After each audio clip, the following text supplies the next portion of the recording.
I just finished watching season 1 of Overlord, and we're going to talk about it in just a second on the Clenema channel, where we talk about anything that I just finished watching, and it's just anything that's been on my mind. I'm going to talk about the show, and it's going to be a complete spoiler review. So after my intro right here, we are going to get into it, and that is your warning for season 1 of Overlord. Spoiler warning. We're going to get into the video in 3, 2, 1. Hello, everybody, and welcome back to another video. If you are new here, my name is Kyle. I'm your guy with too many YouTube channels.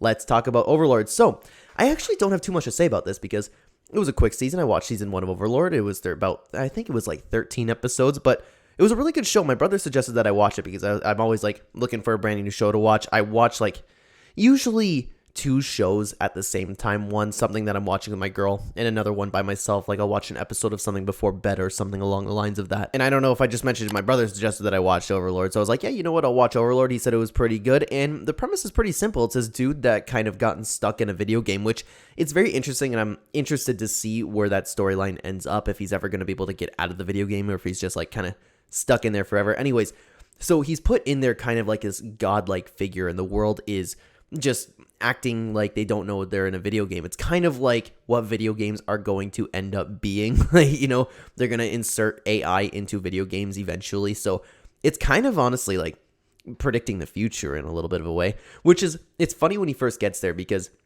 obviously you can tell it's like a kingdom that you made. He's like this really cool skeleton creature. He got this girl with like giant tits to just be in love with him, you know what I mean? And that's something that would like so many guys would just make, and the first thing he'd do, he was like, I want to touch him. And then he would go on and play the game, you know what I mean? But it's so, I found that like particularly funny because that's how like so many people would like program the characters to be. Like you have the hottest one who's just constantly in love with you and will constantly wants to be with you every second.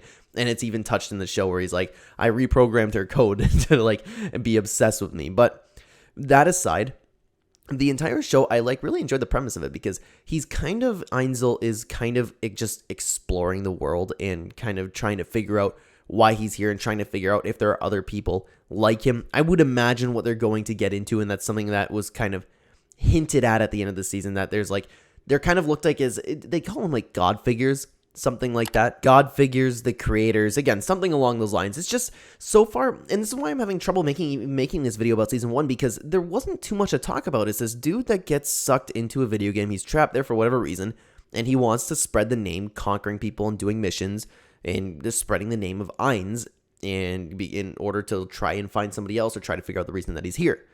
It seems like this whole season was just an introduction to that story, and I can't really dive into it. Like, I don't even want to dive into the specific episodes because it's like, oh, he was traveling here, he kind of just destroyed everybody, and it's like you could tell he's a godlike figure in the game. He understands the mechanics of the game because it is really cool to see these characters who don't know what's going on, but they are part of a video game where they go up against Ainz, and so many of them are so, like, overconfident, but then they realize that they've never seen anybody who understands how to play the game. He has all these, like, magic counters on, and it's not until the end of the season where we actually see Ainz go through a little bit of adversity. But even then, could you really consider it adversity? Because he planned everything accordingly. I really like the character of that, and it's like, I don't know what game you could really compare it to. You can kind of compare it to any like RPG game, right? But so far so good for Overlord, man. I don't have too much else to say about it, but hopefully when I'm going through the second season, there will definitely be more for me to talk about, like more into the storyline, because again, I just feel like this was a really, really nice intro to the series. I'm definitely going to keep watching it, and I made a really bad mistake. Spoiler alert for further down the road. If you happen to be watching this, it's just season 1, so click off the video right now because I'm going to talk about something else. Okay, you have 3 seconds. 3, 2, 1. Okay, I'm an idiot.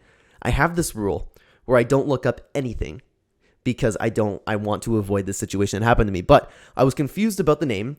So I wasn't confused about the name. What I was confused about is because the actor for Ainz, the voice actor, he sounded like Yu-Gi-Oh!